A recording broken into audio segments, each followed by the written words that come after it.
keep it a buck, 100 if you ask me. I was trying to pay the bills just like last week. I was trying to seal a deal just like last week. Trying to run plays and run it up like the athlete. It's in my DNA to have hope and make a way. Good energy will hit that MJ fade away. Back again with another episode, man. Episode 4 with a special guest. Up to this point, we only 3 episodes in right now. Things have been going good with the Perfecting Progression platform, partnering with One Goal Media, but definitely got a special guest. I'm looking to kind of introduce you guys to one of my good friends, my brother, ex-college teammate. But yeah, definitely going to talk about a lot on this episode 4. Episode 4's title will be By God's Grace. But with no further ado, I'll pass the mic over to my brother so he can introduce himself, and then we can kind of hop into some things and kind of talk about about a lot of things that we have going on today. What's happening, y'all? Craig James, man, from Illinois, Southern Illinois, not Chicago, man. We gonna tap into that right there. Not Chicago. Yep. Went to University of Minnesota, Southern Illinois, 7-year vet in the league, man. Yes, sir. Yes, Hey, it's all a blessing. Yes, sir. Yes, sir. Well, Craig, man, I appreciate you for being on the platform, brother. It means a lot. We've been tapped in for, I don't know, I ain't even counting the years no more, man, but it's been a long time. I feel like, I met you my freshman year, which was 2015, and now we 2024 now, so that's about 19 years, Almost a decade, my So boy. I appreciate you for being on the platform. I think this is, as I'm in the process of laying the foundation and having guests on, I think you can kind of see the picture of like what's kind of, behind what we're talking about, but specifically Perfecting Progression.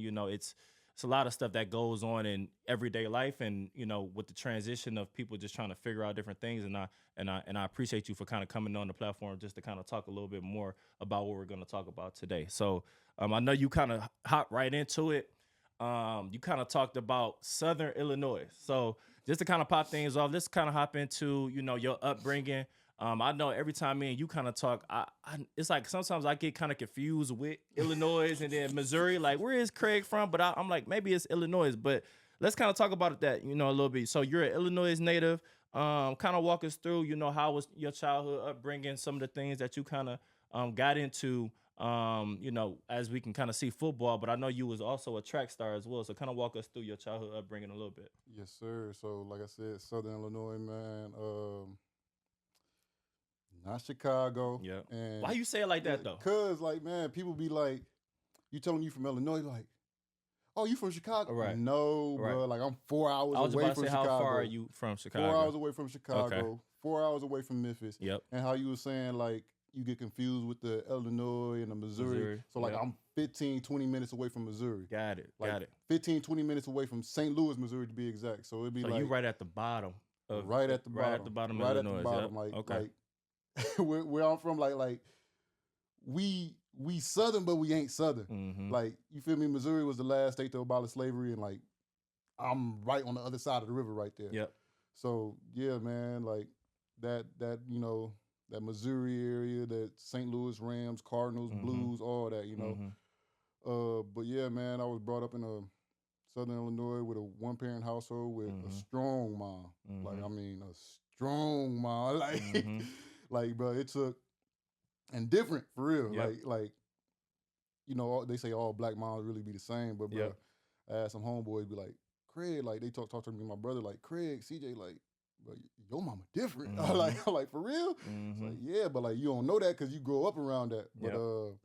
strong mom, man, had a strong foundation, had a strong community, man. Yep. If it wasn't for my mama and like, RIP my uncle, like if it wasn't for him Mm-hmm. and the community that was behind me and my brother, bro, Mm-hmm. I would not be here where I am today. For sure. And I think that means a lot too, man. I think just with each episode, with having certain guests on, or my specific guests that I've had on, I've always wanted to talk about their upbringing and specifically their mentors and their structure that they had growing up, what has helped, mold them, through getting through obstacles, getting through certain things that we see in life, everyday life struggles specifically. So I definitely want to talk a little bit more about that, just specifically about, about the memories, the memories that has helped you grow. So I know you talked a little bit about your mom and your uncle, but I really want you to talk about how pivotal it is for that upbringing, as you know, you being in your youth, to have somebody to have that backbone, to kind of lean up against, you know, as far as, you know, having your mom there, having your uncle there. But even if, you know, even if most of us, you know, African American men, we look for that father figure, you know, having that two-parent household. Like, how important is that when kids are growing up, you know, and looking to kind of, you know, excel and flourish? Man, it's so important. Like, you know, missing that father figure and being a black male in the United States, like, Mm-hmm. it hurts not having Mm-hmm. that father figure. But when you get somebody out in the community, or it's your uncle or your cousin, to step up and be that Mm-hmm. for you, Yep. like, you see it, like, oh man, this is what a male figure is supposed to be. Yep. But also, like, even if you don't have that male figure in your house, like, I feel as if you shouldn't use that as a crutch. Right. You feel me? Right. Because, hey man, now somebody, like I say, somebody has to step up, or your mother has to step up, like, which a lot of mothers do. Mm-hmm. But it's big, man. We have to see what a real man is supposed to do, how a real man is supposed to treat people, and how they're supposed to act in certain situations. Right. Right. And like, it's certain things that a woman can't teach a man. Right. And I agree. And I agree with that as well. And I feel like that's, you know, in a sense, I mean, I feel like that is somewhat of the molding process of, you know, perfecting progression. Because again, like you said, I think the biggest thing that I took away from what you just said is not utilizing certain things that you go through in life as a crutch or making excuses. We all kind of, you know, fall into we all can fall into a hole of, if we're being allowed to make excuses, and then essentially that can be something that we're, you know, growing with for the rest of our life. But to understand the areas where you can kind of separate and grow, and understand, yet, like, you know, it was certain areas that you definitely wanted to be there, but at the end of the day, you know, it still helped you grow and mold your frame of mind, to become, you know, who you are today specifically. So I definitely would say that. And then also, I mean, you know, through your upbringing, so I know, you know, as we're talking about, you know, the structure of, you know, having those, you know, pivotal figures in your life, you know, kind of going through the sports world, kind of walk us through your high school trajectory a little bit. So I know your high school, I believe it was Edwardsville. Yes, sir. And I know, just to kind of, you know, shout out to my boy Antonio Chanot, but I remember coming in, you know, my freshman year, because I knew he was from Illinois, and every time I think of Illinois, I do think of Yeah. Chicago. But I do remember our DB coach always bringing up, like, how, like, Antonio and you ran track together, or y'all ran Yeah. against each other. So kind of walk us through how your high school trajectory was, football. How was your football years, your track years? Which one did you like more? Kind of walk us through. You know, I know that's a Man. fully loaded question, No, but you good. You you good. know, So, definitely like, want to know a little bit. so going into high school, man, I was really, you know, like, in my brother's shadow. Like, my brother Mm, was really? that dude. Like, How older is your brother? Because he, 2 years, you yeah, know. 70. He's the one that do the 707 out there. Yeah, Yep. Yep. yeah. So I was really in his shadow. Yep. Like, he was a dude, like, but he might only been 5'6", Yep. but hey, he making shit shake out there on the field and on the track. Mhm. So, like, man, I really had to step up and kind of make a name for myself. Yep. So going in, man,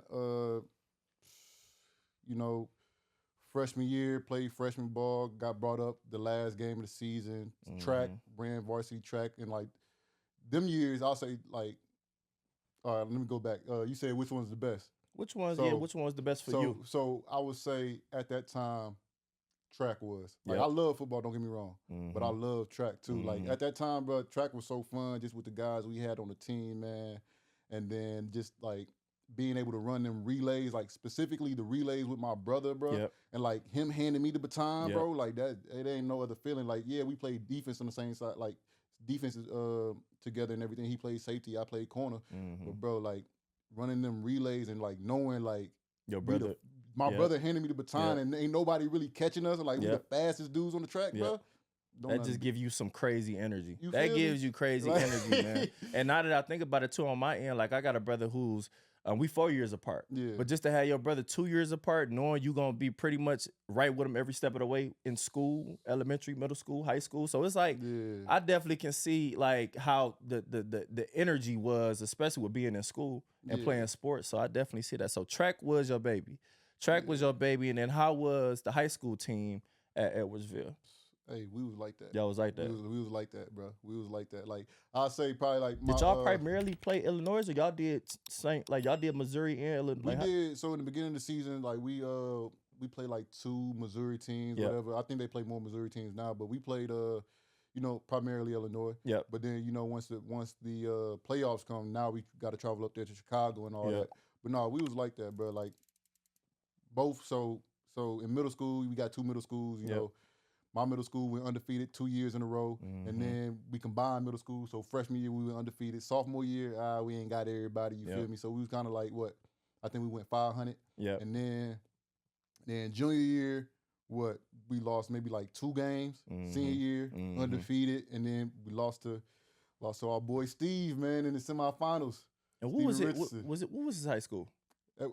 His high school was Mount Carmel. Mount Carmel. That's what I thought. That's what I thought. Yep. So going into kind of walk me through recruitment now. Like, how did recruitment look for you? So if track was your baby, and I know like you definitely was a standout athlete in that sport. Did you get any looks within the track realm? And if you did, kind of walk us through how that looked, and then walk us through somewhat of the football recruitment. Yeah. I most definitely got some looks in track, but I knew personally football was gonna pay the bills. Like I knew like my coach was like, hey Craig, I got some track letters, like, you want them? Looked at him, I was like, nah, I'm good. So, but with the recruitment, bro, it was just like, man, my first offer off the table was Mizzou. I got some letters here and there. I remember you and I, whatever, whatnot. But Mizzou was my first offer, man, and like in my head, I'm like, boy, what? They just joined the SEC. I'm about to go. Yep. And then Mizzou. Then after that, a couple more trickled in. Iowa State, Iowa, Minnesota, obviously, Syracuse, Indiana. They trickled in, and like once I got all of them, like I think it was pretty much done. The main colleges that I was really choosing between was Indiana. Kansas was in there too. Okay. Indiana, Minnesota, and I think Kansas. So like those are like the 3 schools I really took visits on. And man, my first visit was Kansas. It was cool and all that. Really wasn't rocking with it, but it was cool. I love the vibes and everything. Then Indiana, man, their campus was Bloomington. Crazy. Yep. Loved it. Loved the coach. Loved the people around there. But man, when I took my visit here to Minnesota, bro. Yep. It was over with. Yep. Like I took like one step off the plane. I was like, yeah, I'm coming here. Yep. Like one thing my high school coach told me, he told me like, and I advise all kids to really think about this. All kids to really think about this. One thing, and it's different with the transfer portal and all that. It is. But one thing my high school coach told me, he was just like, man, pick a school to where you can see yourself living if you wasn't playing ball.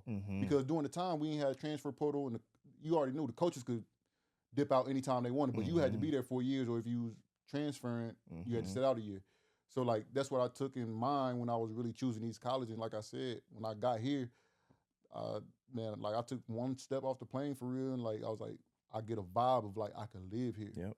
So that's how I made my choice. And it's crazy that you mentioned that, Craig, because I definitely was about to ask you, like, because I wanted you to speak towards the audience, because some of my audience is some of the 7-on-7 kids that follow this platform, and I wanted you to speak towards the criteria of what helped you narrow down what school you wanted to choose, or where could you see yourself play. And it was, just having one of your high school coaches, or who, I can't, it was your high school coach that you said? High school coach tell you that envision yourself, going to a school that you can see yourself staying at. I'm pretty sure there's probably some other things that he probably mentioned within that, but that is big, because I do feel like, with you, I wanted to ask you, with going to University of Minnesota, like what you said, you kind of stepped on campus, the energy was there, but like, was there any other criteria? That's what I wanted to get at before I went to this. But was there any other criteria outside of just envisioning yourself staying there? Because honestly, on my end, like I was committed to Wake Forest. And then when I came here, I definitely got the energy of like, I want to be here, but I wasn't thinking about staying here. I was thinking about more so like the culture of DBs. That was, it's like, I'm a D, like I came out of high school, I played a lot of receiver, but I was coming to, I was going to school to play DB. Yeah. And and my dad played DB. So when I came here, I knew about the Big Ten and the guys that was in the room. So I was more so like thinking about like the culture. But also I think what I want you to talk about more, like, I don't know if I really want to say would you do anything different in that time frame specifically of choosing your school, but I really want you to talk on choosing a school where you can see yourself getting on the field quick, on the field quick, and making sure that you're utilizing the time of your eligibility and getting on the field and putting good film, because that's what we're going to get to eventually. Because again, I mean, you didn't stay at University of Minnesota, but we're going to get to that, which I think is going to give a clear picture to a lot of younger kids of D1 is just not, So we're going to get to that. So what other criteria outside of? No, it's but also, just the teammates, like the people that was there. Like I feel like you said, like the guys in the room. We had some good quality guys in the room. Like so Cedric Thompson, for instance, like when I came in my freshman year, like I told him I seen him at one of our teammates' weddings, bro, and I told him, I was like, and I told Trav this, I was like, bro, like really, like, bro, when I stepped in, bro, like y'all was really like big brothers, like. Like y'all made sure I was straight. Like it wasn't no animosity. It wasn't nothing. Like E-Murder, like all them boys, like you feel me? It was love. Like as soon as you walked in there, like they was making sure you was gonna be straight. Like they wasn't hating on you. They was like, man, I ain't worried about this little dude right here. Like they was really showing love and trying to get everybody better. So like, because they knew what we wanted. You feel me? And I think that was, and I honestly think what plays a factor with that was Coach Sarville, because they knew how much a perfectionist he was. You feel me? So it's like, all right, it's contagious. It's contagious, bro. So it's like he's a perfectionist. So we gonna make sure we straight and we on our shit, and we gonna make sure the youngins on their shit. So it's just like, bro. And then, man, there's so many dudes. Body tone. There's a lot of guys in there, man. Yeah, there's so many guys in there. But yeah, just also like the people around there, like just the genuine love that I felt. Yep. And so as you stepped. And just to kind of clear things up, so I did. So I guess just to kind of give clarification to the audience. So I've had Kunle Allende on the platform. He was also one of the guys that was in our room. And Craig was in that room as well. So Craig is another ex-teammate. Craig is a year older than me. I came in as a freshman. Craig was a sophomore. But as we go into that, so you get to University of Minnesota your freshman year. Kind of walk us through so as you chose University of Minnesota to be the school that you wanted to go to, and you knew like this is the energy that you felt like you wanted to see yourself playing here, kind of walk us through how your freshman year went. Like how was everything as far as like, just everything. So freshman year, man, it was just really like, for me, I feel like it was time to grow up. Like, them waking up at 5 o'clock, you'd off. We got to walk a mile to practice. But I'm in my bed, like waking up, I'm like, do I really want to do this? Like, do I really want to play ball? And I had to remind myself, like, nah, bro, you got to know what you're doing it for. You know, you got to remind yourself the goal. So, I mean, it was tough, but at the same time, I prospered. I came in and, I wanted to learn the defense fast, play fast, and all that. Like, even when I made mistakes, bro, I was doing it fast. I was doing it fast. So it's like, all right, coach, you can correct me on my mistakes, but you never gonna question how my work ethic is. You feel me? So I think around I think at one point Coach Sarville talked to me about redshirting. In my head, I'm a young dude. I'm like, no, I'm good. This, that, and the third. Back in my mind, I low-key wish I would have redshirted, just so like my IQ would have got a little bit better, like sit in there and just learn football without I'm practicing everything, but actually learn football. But I mean, it all played out how it's supposed to play out. But I think around the second, third game, Marcus got hurt or something, and boom, hey Craig, returning punts.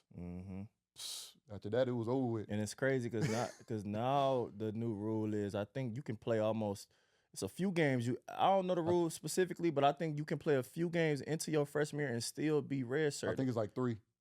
I think you can play more than 3. Oh Lord, you can play more than 3. So ours was you can't touch the field. You can't touch the field. That's what it was. You can't touch the field. You can't touch the field. If you touch the field, then it's burnt. Right. But now I believe you can play more than 3 games now. Or 3. It might be 3 games, or it can be more than 3 games. Like so that was the birth of true freshman. That was birth of true freshman. You got out there, punt return, and doing your thing. Yeah. Did you get any time, at slot corner during that freshman year? Yeah, I got a little bit of tick. I know for sure I got some tick at Middle Tennessee, Northwestern. We played Eastern Illinois. Yep. Yeah, I got a little tick, but like you said, we had some guys in the room, so I had to really work hard if I really wanted to, get a job out there. Yep. And one thing I resonate with you too, Craig. I mean, I redshirted when I came into University of Minnesota, and the guys that's kind of, I definitely want my audience to listen in on this, especially with some of the younger demographic or any other guys that might be in college right now that might be in the same predicament. I remember going into college and I really didn't know what red shirt was. I didn't know what red shirt was, and we all come out of our high schools pretty much the guy. We all come out of high school the guy. And when I got to Minnesota, I was like, man, like I can't wait to be on the field. But it was a lot of things that you even mentioned, like, waking up in the morning, that was some wake up calls. But some other wake up calls for me was like, I remember like being in high school, like I'll play special teams here and there, but I remember it was something I ain't really love. And my dad kept telling me, like, man, if you really want to be a dog or you really want to be on the field, you got to be almost willing to be a dog on special teams too. Do it all, as soon as I got to University of Minnesota, what Coach Salville say, faithfully, if you're not playing special teams, you ain't going to see the field, period. And I don't know if any of the other college coaches out there are saying that to any of the kids, but I just definitely want to let y'all know, if you playing DB specifically and you got aspirations to, go further than college. I mean, you looking at a guy right here, Craig James. I mean, he's 7 years in the NFL. We're going to talk about that a little bit more too, but, just to understand, being in that predicament of the IQ, that's what I wanted to get at.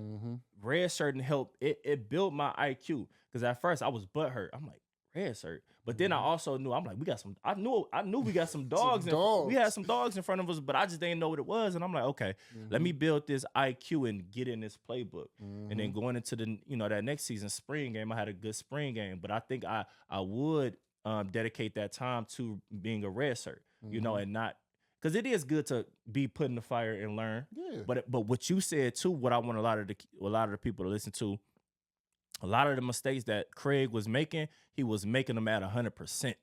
He wasn't, it wasn't no hesitation. A lot of kids, and I can look at myself sometimes when I was going in there and I didn't know too much, like what I was doing, I was hesitating.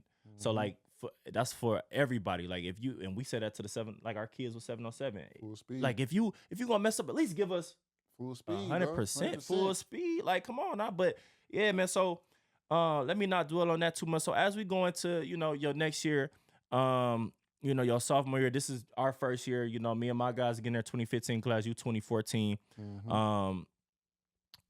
Before we get to the injury, and I'm trying to remember, what game was that?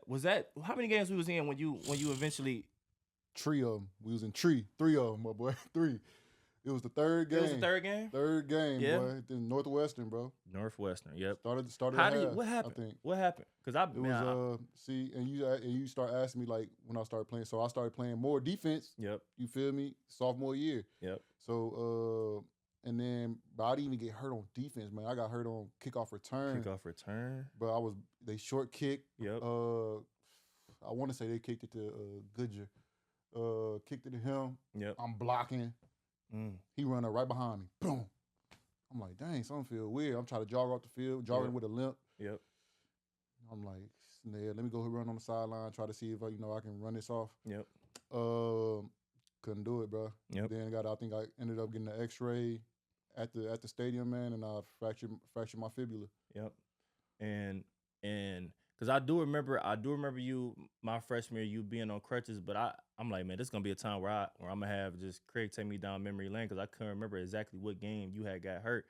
But during that time, talking about when you got injured, kind of walk me through your thought process. So like you came into University of Minnesota knowing like this is the place that you wanted to be, but now you got a setback. You got a setback. You broke your leg.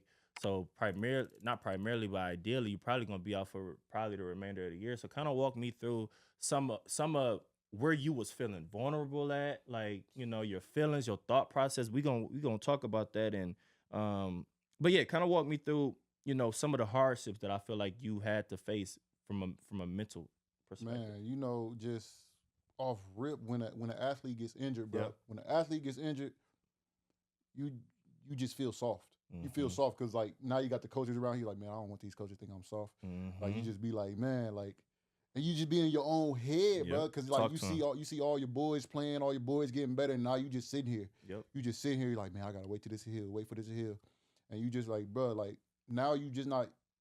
I mean, you're not on your timing no more. Like you was never on your timing. You always on God timing, but you not on your timing no more. So now you just gotta find ways to get better and find ways to help yourself.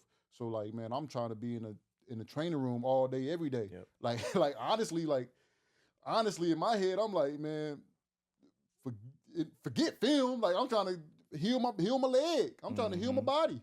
So Mhm. I can get out there and be able to do what I need to do. Mhm. But it was a struggle though, man. Like it was a major setback Yep. when you feel like you just have everything ahead of you, like everything is gold and everything is just shining for you, and Mhm. then now you got to sit your ass down. Yep. Yep. So and as you talk about that now, kind of walk me through, like, you know, as you sat out that year, because I'm trying to remember that, what was that? That was 20 15, that was 15, 2015. 2015. So when was the kind of walk me through, because I know during this time, you know, as you were, you know, in recovery and things of that nature, it was some sacrifice. I don't want to speak for you, but I do know, like, having that mindset of wanting to be out there, like there had to be some sacrifices. One, the sacrifice was, damn, like now I can't be on the field. I got to be in the Hmm. recovery room. I'm trying to speed up the process. So kind of walk me through what eventually led to the point of saying, like, okay, like I want to make that move and go elsewhere, go to Southern Illinois.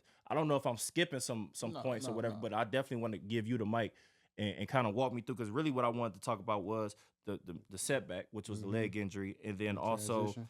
the transition, the sacrifices, the hardship Yeah. that mentally that you had to go through to say, this was my baby that I wanted, that I committed to, Hmm. and now I got to go to a different school. But as you go into a different school, you gonna be somewhere closer, but it's still Yeah. a different mindset of like, I still got 100%. to show and prove. 100%. So just to take you back a little bit. So my freshman year, man, I lost my uncle Mm-hmm. to colon cancer, Mm-hmm. and I Sorry to found hear that. out. I found out on my way to practice. Mm-hmm. So I'm like, mess me up. You feel Yep. me? Mess me up. Yep. So while I'm hurt, Mm-hmm.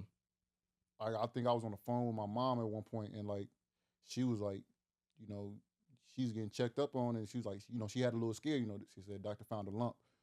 Boom, off rip in my head, bro. She said, doctor found a lump. I already lost my uncle to cancer. Yep. All the women in my family already did had cancer. I'm like, I gotta go. Yep. I gotta go. I gotta go home. Yep. My mama on the phone like, don't do it. Don't do it. But nah, Mm-hmm. mama, I'm leaving. Yep. I got to be closer to home because Yep. like it was just all that playing like in the mixing pot, bro, just messing with my brain and everything. And Mhm. I just had to make that decision. I'm like, bro, like I can't stay here and let something happen to my mom and I'm Yep. gone. Yep. So I was like, bro, I gotta go.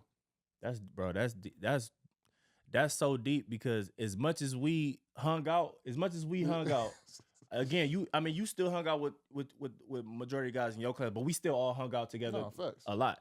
And we 10 years down the line, I remember during that time, I think we might have been, we damn near probably had a going away party for you damn Type- near type- from what I can remember. But what type I'm getting shit. at is I don't think none of us really rap for real, like, man, like for real, what you like transferring for? We ain't know what, but we just knew, for me to be around the group that I was around, and I didn't see the type of work ethic and how you are as an athlete, I'm like, what? It wasn't making sense to me. So Yeah. I'm like, man, all I can do is control what I can control. But I'm like, man, Craig got it. I ain't know what he was transferring for. So that's when I was still in that mindset of like D1 or nothing. Yeah. I swear to God, I was in this like, man, he transferring. Like, I'm gonna wish the best one, but I'm like, I ain't know nothing about JUCO. I ain't know nothing about D1 AA. I'm like, man, D1 or nothing. I don't know what my mindset was. And like you say, D1 or nothing. I feel like that's a lot of kids' mindset. Yep. That was my mindset. Yep. But during the time, like I even had, I forgot who came. We was at the party, whatever. Some dudes, I was chilling. Yep. Some dudes came in the room like, Craig, why you transferring? Like, you know it's gonna be hard to transfer. You're not D1 or da da. Yep. Like, Yep. but in my head, bro, Yep. in my head, I'm like, bro, like, no matter where I'm at, bro, they gonna find me. As long as I'm doing my job, as long as I'm doing what I need to do, they gonna come find me, bro. By God's grace, and I'm gonna be where I need to be. Facts. You feel me? I'm gonna be where I need to be. Facts. And just you mentioning, the reasoning of, the major priority of why you had to go back home and be closer. In Southern Illinois, how far was that from where you grew up? Southern Illinois was 2 hours, hour and a half. Yep. And speaking about that, kind of walk me through, because you kind of talked about it already, but like you didn't, like, you already had, so just kind of getting that information from your mom and then saying that you definitely like, I got to go home. And I'm pretty sure this is probably a conversation you had with the, with the coach with Sawville and them like that. So like, kind of walk me through like the mental focus, like the different frame of mind of understanding once I go to a different school, like I got to be on a different time. Like I got to show and prove. I got to be number one. Like kind of walk me through what your mindset was when you said, like, once I step foot on this campus, this new campus, like what was your mindset? So like I said, the mindset of me was like, I'm gonna make it regardless of where I'm at. So I had to make sure I was on my P's and Q's. Like I knew I was going to a smaller school, FCS, Southern Illinois. I mean, this FCS. Southern Were they Illinois, good at that time? Because I feel like they were not that good. Yeah, bro, we was poor, bro. Yep. We had the athletes, bro. We had some dogs. Yep. But we was ass. Yep. Like you could ask, bro. You could ask dudes. Like my boy Pierre played in North Dakota State. He's like, bro, y'all had some dogs, but y'all just couldn't put it together. We couldn't put it together, bro. We couldn't put it together, but we had some dogs. But it was just like, bro, like I had to do, I had to go out there and be on my P's and Q's. I had to, I had to do what was right in the classroom. I had to do what was right on the field. I had to do, what was right for my body and for my life. Like, man, it was just, I was on it. Like, man, you could talk to my brother, like and he tell me this. He's like, my time at Southern Illinois, and I even think this too. Like my time at Southern Illinois, especially my senior year, was probably the best career in football I'd have had. At senior year at SIU? Senior year Southern Illinois, bro. Yep. Best career, bro. Yep. I mean, not best career, but best moment, best season I'd have had. Best season. Yep. I'd have had at Southern Illinois, bro. Yep. And that's what I was gonna get into, man. I was gonna get into specifically, and I'm gonna come back to the by God's grace because I want to ask you, like, what exactly does that mean to you? But as we talk about you talking about your senior season, so when you got to SIU, you had 2 years eligibility. You got an award. I'm gonna talk about that right here. So Craig went to. So if you guys are not familiar with SIU's conference, that's the Missouri Valley Football Conference. And when Craig received the all newcomer achievement and award. So when you received this award, was that your junior year or was that your senior year? That was my junior year. That was your junior year. So how would talk us through, like, once you got to SIU, was that off of like the performance that you did your junior year? Like, what did that consist of? Because I know when I looked it up, it was more so that, but I kind of want you to talk about your junior year too. It most definitely, like, and it's crazy, like it most definitely was my performance on my junior year, but I honestly felt snubbed because I didn't play in 3 games, and I was leading. I think I led in PBUs and I was top 5 in picks as corner, and I ain't played in 3 games. Yep. You feel me? So I'm like, I was honored. Yep. But I wasn't complacent. You feel me? I was like, nah, but I need that other. What's the other? It's the leader. The I can't even think of it, but I need the other accolades. I need the highest of the highs. That's what I'm saying. Yep. You feel me? Yep. But I mean, I was grateful, but I think that fueled me. Fueled me for my senior season. Yep, it did. Yep. And let's, because you already mentioned it a little bit, but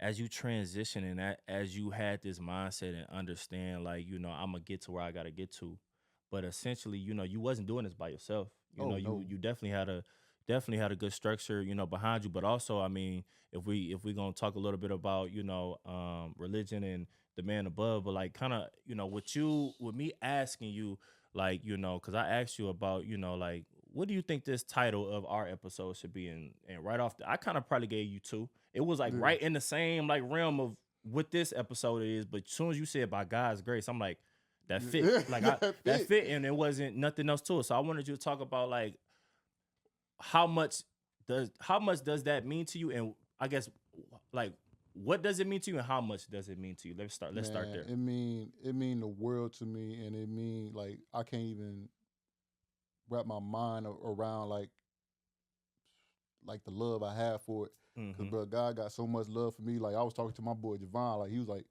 and I already knew it, but he's like, bro, Craig, God done gave you so much grace. I'm like, I'm looking back, I'm like, bro, he most definitely did. Like the grace God done gave me, bro. Oh my God. Yep. Like I'm just thankful, like bro, like already transferring from Minnesota to Carbondale. Yep. Boom, that's a knock down the pedestal. Yep. Now I got to work 10 times harder Talk from about what I was going to work. Like I was still going to work hard, but like I was talking to a scout or something. He's like, bro, yeah, if you would have stayed in Minnesota, you would have got drafted. I'm like, probably. Yeah. Probably. But then, bro, then boom, like I say, transfer to Minnesota from the injury and off whatever I was going through. Then junior year, boom, man, out 3 games, bro. I had a groin injury, had X-rays, MRIs, everything. They ain't know what the hell was going on. They was like, we don't know. Yeah. Set out spring. That's why you was out 3 games. That's how. Yeah, right. But I played through it. You feel me? We ain't know what was wrong. Yep. Set out, boom, and then senior season, bro. Like I say, this is really God's grace. Yep. This is really God's grace. So I like senior season, man. I got interviewed. They said, yeah, Craig, what should we expect? This at the third. I was like, what do you want for your senior season? I was like, bro, I just asked God for a healthy season. Asked him for a healthy season, and what he give me? A healthy season. I asked him for what I wanted, and then all I had to do was my part. But I didn't sit out a game my senior season. But I gave up 0 tuds my senior season. Yes, sir. Once again, I was top 5, top 3 in pass deflections and interceptions my senior season, bro. God's grace, bro. But it wasn't just off of him just giving me grace, though. I had to do my part. I had to do my part. I had to be obedient, bro. Right. And that's the thing. That's the thing that we fail to realize, bro. Like you actually have to listen to God, bro. You actually have to like listen to him and indulge in his word, bro. Like I told my boy, the one thing I missed the most about going to school, Carbondale, going to church that Sunday after the game. That's what I missed the most. Like we used to get together, bro. Whole group of us, like 5, 6 of us, go to church right after the game. Like it just uplifted my soul, bro. So I know during that time, bro, I was doing what God asked me to do. You feel me? And I was trying to abide by His word and abide by His laws. Yep. And that was some, that definitely was some jewels you just dropped right there, man. And I feel like, with you, man, I feel like with you talking about that, like some people, I talked about this a little bit in some of my previous episodes, but some people kind of look at it as a microwave. So we talked about like a microwave mentality or just having handouts. And sometimes we want things quicker than you gotta, like, what I'm getting at is what you just said. Like, there are certain things that has to be done as far as the effort, as far as the grind. Like, yes, there is a higher power. There definitely is something that's gonna get you through things when you are struggling. But there's certain things that you're gonna have to meet the requirements too, as far as putting in the work and the effort from what you spoke to. So I'm glad that you kind of talked about that, because I think that can, I feel like it can resonate with everybody in this world. But everybody has a different trajectory on different things, But I definitely feel like that will definitely reach to the audience that on my platform, very, very heavy. So going into the senior season, at SIU, you definitely had a stellar year, and kind of walk me through, because I know that's what I'm going to talk about now. Going into, as we kind of walk into it. So now I'm gonna just kind of list off some of Craig's NFL achievements. Craig has played for the Vikings, the Minnesota Vikings, the Philadelphia Eagles, the New York Jets, and then my home team, the Detroit Lions. So kind of walk us through, and that's what's up, bro. I'm gonna tell you that straight up. So just knowing that, like, with me giving you your props, like, that's one of one type shit. Yeah, that's one of one type shit, because again, you probably didn't play with so many guys that right off the rip, like, man, like, they for sure was supposed to make it or anything. It's so many people, but for you to 7 years in the league, that's a blessing. That's God's grace. God's grace. That's bro. God's grace.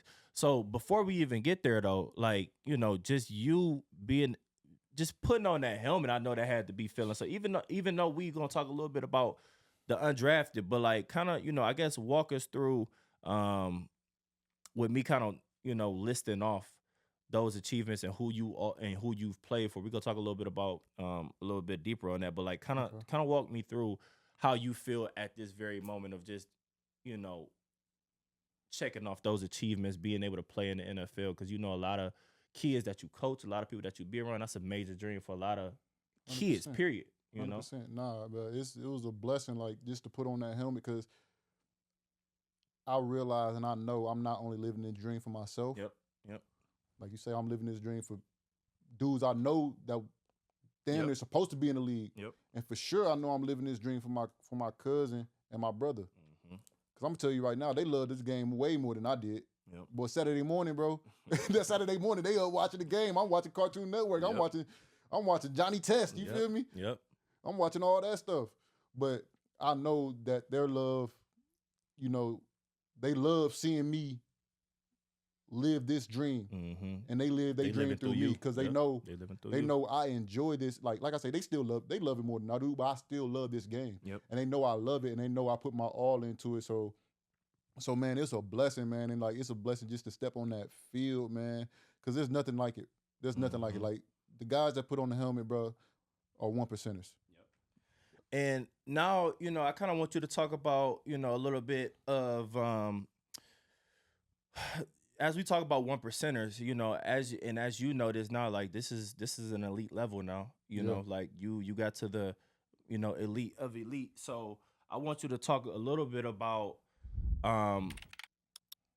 pretty much the undrafted route.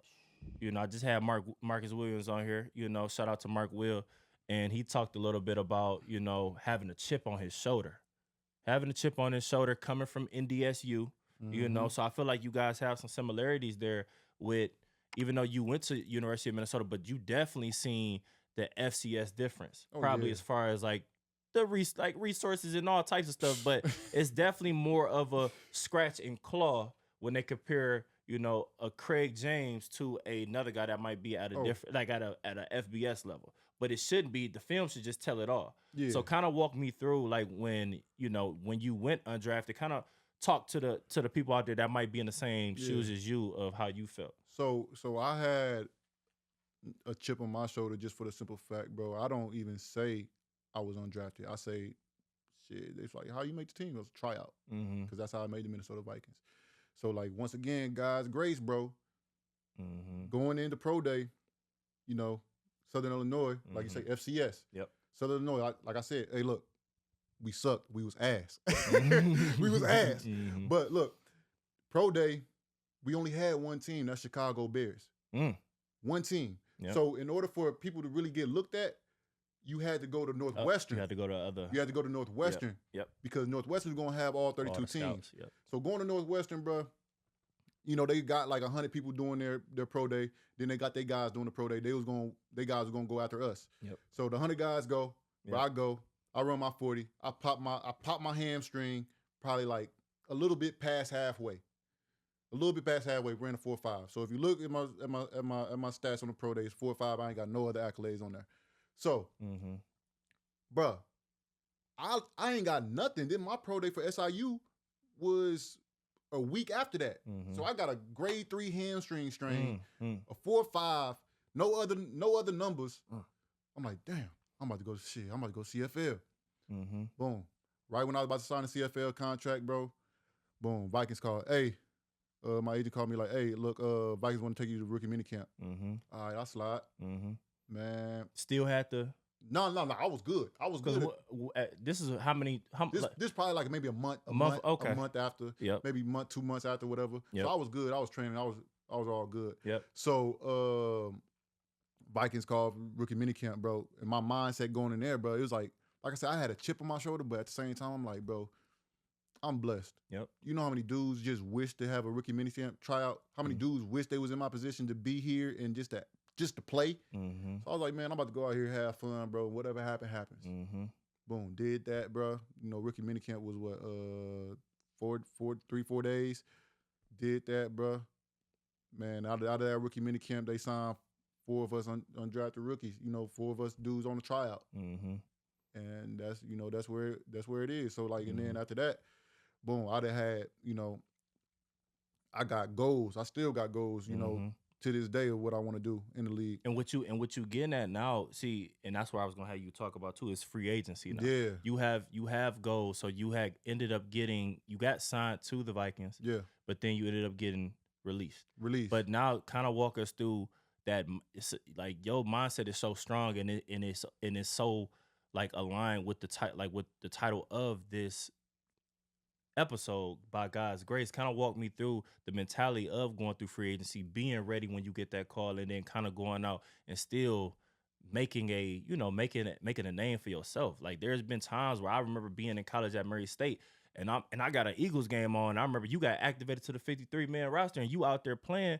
And I don't know if it was the Jets or if it was the Eagles, but I remember it for sure. I'm like, man, like it feels so good when you got a guy that yeah, that's just in the league. So kind of, I guess I just wanted you to walk me through that mindset of being through free agency, and when you get that call, I got goals to check off. Yeah, man, it's just like you gotta stay ready so you ain't gotta get ready. Right. That's all it is. Right. And it ain't over until the fat lady sing. Right. So with free agency, man, it's you just gotta make sure when you touch that field and when you get that opportunity to touch the field, that the film you put out there ain't poo. You feel me? You got to make sure like you did everything you was supposed to do. I don't care if you was blocking, you was running down the field on kickoff, running down the field on gunner or whatever. Like make sure you out there doing what you need to do, because that's what's going to elevate you if you get cut and somebody looking like, but them coaches talk. Them coaches talk is like, all right. Now clarify a little bit. Would this be anybody that needs to put film out there, but practice squad? Yeah, practice squad. Yep. So like anything like anytime you touch that field, just make sure you putting your best shit out there. But like with the free agency thing specifically, like coaches talk from different teams. They're like, yo, so and so, how's Craig James? Oh well, yeah, he's good. He works hard. He does this. He's very has very high IQ and all that. And not to keep cutting you off, Craig, I want you to like enlighten the audience or just educate them. Like, what is practice squad? Like, as far as like being in the NFL and how it can still elevate your game of getting to your dreams and your goals of being to the 53 man. So basically, practice squad right now, what they upped it to 13. At first, when I joined the league, it was only 10. So practice squad, you on the team, but you ain't on the team. You're on the team, but you ain't on the team. But like, you practice with the team. Some teams travel with you. I mean, you travel with the team and whatnot. But you do you do everything people on the 53 do. The people you see on Sunday night, you do everything they do. You just don't play. So, I mean, and it might be times when you're on the practice squad, you might run with the ones. You might run with the twos. Yep. Just make sure your shit on straight. Right. You feel me? Make sure you know your plays. Make sure you in that playbook. Make sure you know the checks. Right. All that. So, like I said, you just got to be on your P's and Q's. Yep. And with talking about that, shoot, I might as well ask you, because I know I asked Mark Will this. I mean, with you being on a 7-year vet and being on, multiple teams, kind of give me what has been some of your highlight moments of being in the NFL? I mean, I know you probably got a lot, but I definitely want you to kind of talk a little bit more about some of the things that you have done. I mean, you've been, scratching and clawing, but you definitely got some times where I definitely put on the camera. I'm like, Craig out here doing this thing, My highlight moment, my first one for sure was when we played, I was with the Eagles, we played Green Bay. Aaron Rodgers was over there. Rod was slanging that thing. Yep. You feel me? Like, but that might have been the one I was watching, the deflection. Yeah. So my boy Sid got hurt. Yep. Then my boy Vontae went in the corner. He got hurt. But this the fourth quarter. Yep. This the fourth quarter. So it's just like, bro, like you supposed to. We ain't got nobody else. Coach really wasn't looking to put me in. I was just on special team. He really wasn't looking, but he had no choice. Yep.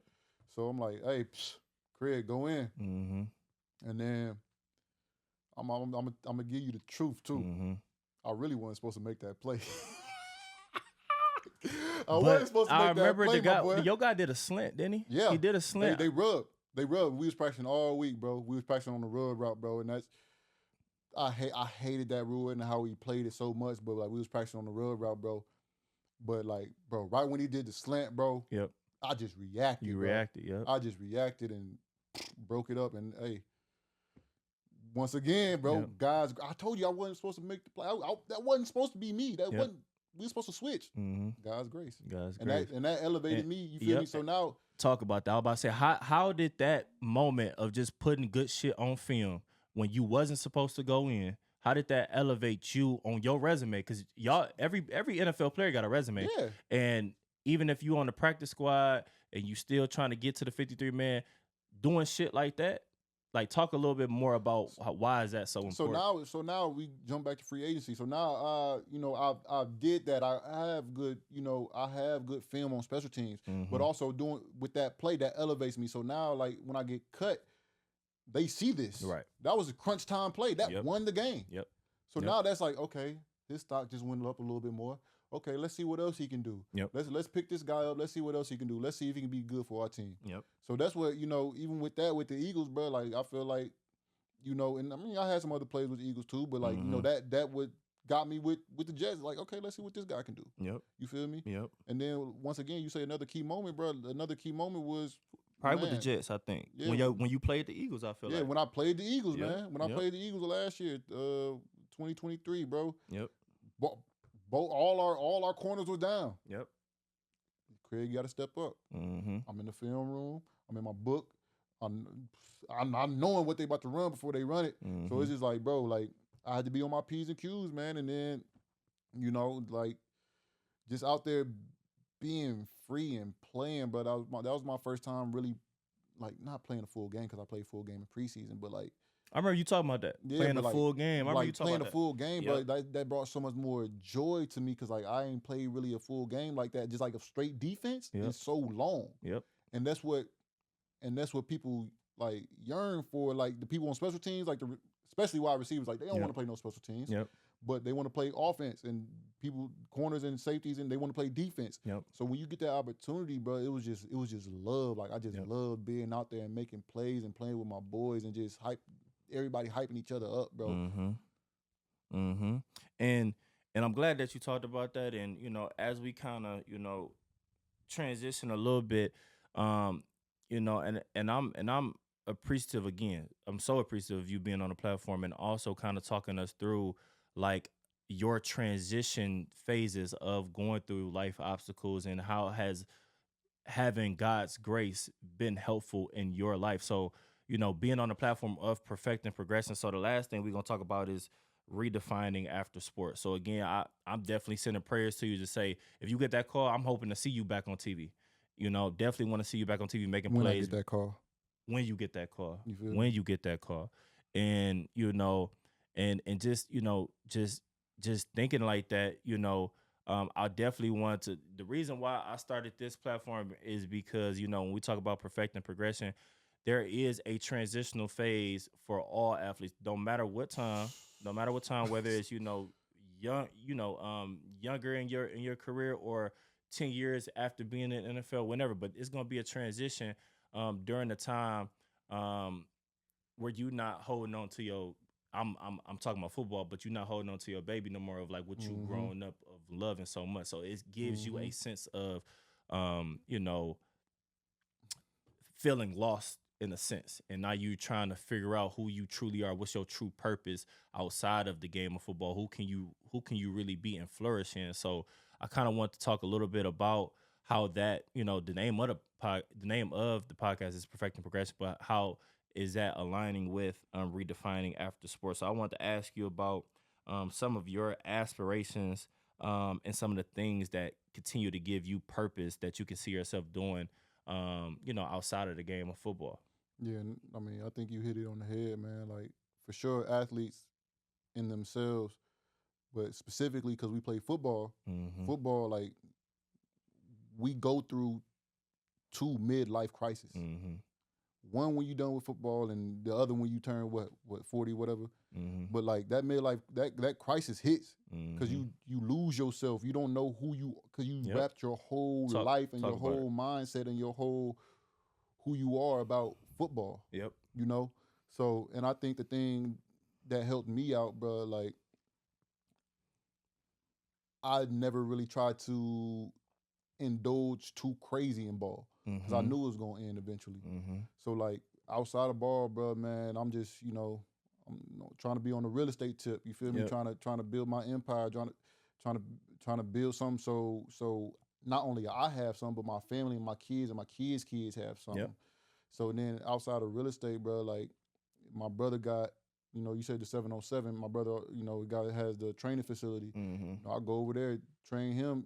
Train the kids that's training with him. Mm-hmm. And now I still in my football setting, in my athletic setting, but I'm giving back to them kids, man. Facts. And that's really the biggest thing that I have a passion for is the youth. Facts. Like I feel it's a lot of youth out here that's misled and that are looking for role models or somebody to lead them with just genuine love. Mm-hmm. And I feel like my purpose in life is to spread that love. Yep. You feel me? And like just show them the way, bro. So like now, like I can give my knowledge of athletics, and not just athletics, but football. Like even with the 707 and all that, like I can give all that back to the youth. Yep.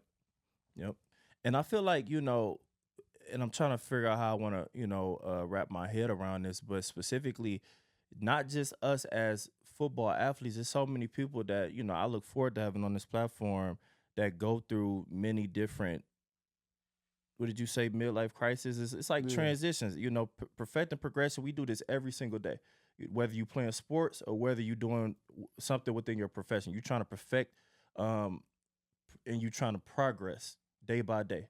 And I think, specifically as we're talking about the football space, with me, on my end, didn't make it to the NFL, but I knew football was something that I truly, truly love. And there's a lot of people in my space that didn't make it to the NFL that are still trying to figure out their true purpose outside of football. Now you got the other guys, who have done, multiple years in NFL. And I'm pretty sure there are programs, put together for you guys at the NFL level to make sure that you guys are utilizing, your time correctly. But also there's going to be that same time, like you said, that's going to be very much so similar to the guys who did make it to the NFL, and now they're trying to figure out their purpose as well. So that's why I appreciate you for coming on this platform, because it's giving you, Mark, y'all giving a trajectory of, the levels of, how, perfecting progression can look and where finding your true purpose can really come from. And sometimes that doesn't come overnight. It takes time. That's another thing too. It takes time for you to figure out what your true purpose is, and that's okay. And that's why I go back to the microwave mentality. Some things you got to just figure out, put in the work, and you got to be around the right people, have the right mindset. Guys, great. It's a lot of different things that falls into that. Like you say, right people, a team. So another thing I would say that you got to have the right team. And that's what I thank God, I start getting the right team around me too. Because you say, without the football, man, I got a team. I got, on this entrepreneurial journey, I'm trying to build, me and my homie trying to build, we coming out with our champagne. That's going to be hitting soon. Okay. You feel me? So that's on the entrepreneur That's what's up. Tip. And then, bro, just with everything, just trying to get my hands on everything, maybe a little bit of modeling here, there, whatever, but I wouldn't be able to do all these things without the team I got. Yep. I can't do it all myself. Yep. And that's what's up, bro. That's what's up, man. And definitely, again, I appreciate you. Is there any shout outs before I wrap things up, man? Is there any shout outs that you want to give before I wrap things up? Man, you said Tone earlier. Hey, shout out Tone. Shout out Tone, man. So we got so many tones. Shout out Tone. Yeah. Look, you know why I'm shouting you out. You know why I'm shouting. We still got to get our rematch. We ain't even talk about that story. We ain't talking still about that. Still got to get my rematch. But shout out to Tone. Shout out to that whole DB room, man. Like I say, bro, that DB room. People around the world might laugh at me, but bro, Minnesota DB room 2014, bro, we was the first DBU. We was the first DBU. People, man, you'll be surprised at how many people knock me for saying I've been a part of a D. Some of my friends say DBU is only considered people who stand out in the Nah. We was the DB. Hey, 2014 Gophers. We was DBU, the best DB group in the nation. In the nation. We got a comedian on the mic. But nah, man, I'm a give a quick shout. I got this gear on right now. TJ, shout out to my boy TJ Dean, man. TNT Academy, also associated with Hitman as well. Definitely check us out. One of the best trainers that you want to tap in with, specifically in the Metro City area of Minnesota. So definitely tap in. Also, you can find some of the social media stuff with Craig. We'll drop that. And shout out to One Goal Media as well. Aaron and Allen, they do a great job with powering the stuff and getting things out to the targeted audience. So again, Craig, definitely appreciate you for being on the platform, and I couldn't thank you enough, my guy, and appreciate you. All love, my boy. Yes, all love. You already know. Yes, sir. Fashions, I'd rather keep it a buck, 100 if you ask me. I was trying to pay the bills just like last week. I was trying to sell a deal just like last week. Trying to run plays and run it up like the math league. It's in my DNA to have hope and make a way.